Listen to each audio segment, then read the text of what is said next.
तो स्टूडेंट्स, अब तक हम ग्राफिकल मेथड से फर्स्ट इक्वेशन ऑफ मोशन को डिराइव कर चुके हैं, सेकंड इक्वेशन ऑफ मोशन को डिराइव कर चुके हैं और अब हम ग्राफिकल मेथड के सहारे थर्ड इक्वेशन ऑफ मोशन को डिराइव करेंगे, जो बहुत ही सिंपल है। हम जानते हैं कि थर्ड इक्वेशन ऑफ मोशन को हम रिप्रेजेंट करते हैं v² = u² + 2as से। तो अगर आपने second equation of motion derive कर रखा है तो आपको कुछ ज़्यादा करने का ज़रूरत नहीं है। जस्ट आइए हम एक बार सेकंड इक्वेशन ऑफ मोशन को डिराइव करते समय क्या क्या देखे थे इसे देखते हैं। हमने क्या किया था, यह जाना था कि डिस्टेंस ट्रेवल्ड बराबर होता है area under the slope and time axis के, और इस तरह से हमने डिस्टेंस ट्रेवल्ड के लिए फॉर्मूला लिया था एरिया ऑफ ट्रेपेजियम, जहाँ OABC क्या है, एरिया ऑफ ट्रेपेजियम है। OABC क्या है, यह आपका एरिया ऑफ ट्रेपेजियम है।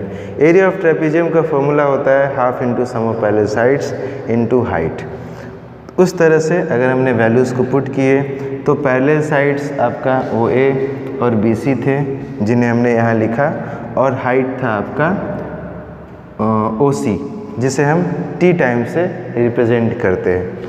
तो इस तरह से S = ½ × U + V × T, यहाँ तक हम कैलकुलेट कर चुके थे सेकेंड इक्वेशन ऑफ मोशन में।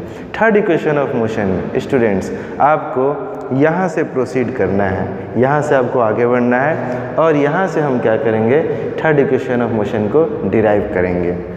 जैसा कि आप देख रहे हैं इस फार्मूला में v² = u² + 2as, इस फार्मूला में t नहीं है, तो यहाँ भी हमें क्या करना है, इस इक्वेशन में हम देख रहे हैं कि यहाँ t है, तो हम लोगों को इस t को एलिमिनेट करना है, इस t को हटाना है और इस t के जगह पे हमें कुछ और वैल्यू लिखना है ताकि हमें ये थर्ड इक्वेशन ऑफ मोशन मिले।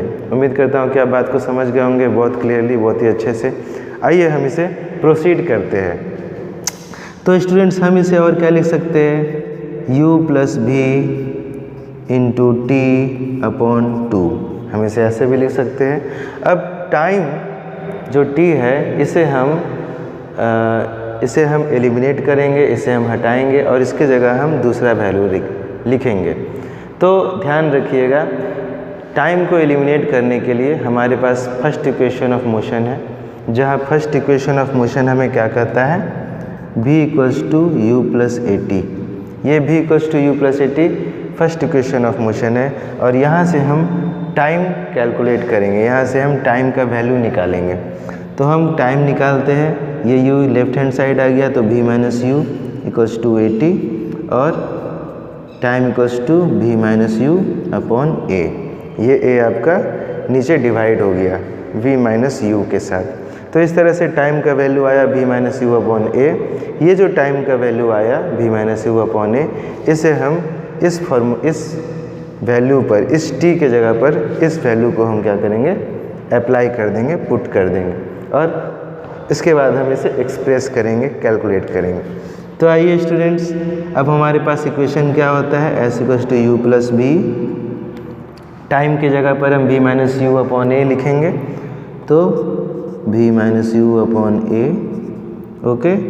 और इधर आपका कितना था, इधर आपका 2 मल्टीप्लाइड था, तो u + v × v - u/a × 2।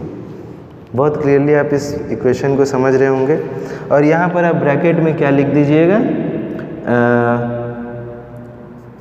हम लिख सकते हैं ब्रैकेट में putting value of t from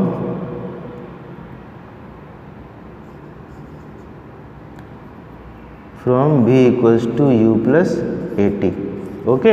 तो हम क्या किए, t के वैल्यू को पुट किए v = u + at से। अब स्टूडेंट्स आइए हम इसे सॉल्व कर लेते हैं। तो u + v और v - u, इस u + v को हम लिख सकते हैं v + u और इधर v - u × 2a, ओके। अब v + u × v - u, आपका ये फॉर्मूला है a + b × a - b का। हम जानते हैं a + b × a - b a² - b² होता है। ठीक उसी तरह v + u × v - u क्या होगा, v² - u² / 2a।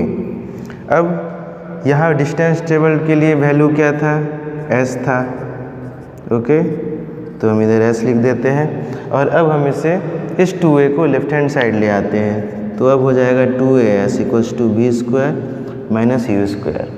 बहुत ही आराम से हम देख रहे हैं कि थर्ड इक्वेशन ऑफ मोशन यहाँ हमें मिल रहा है।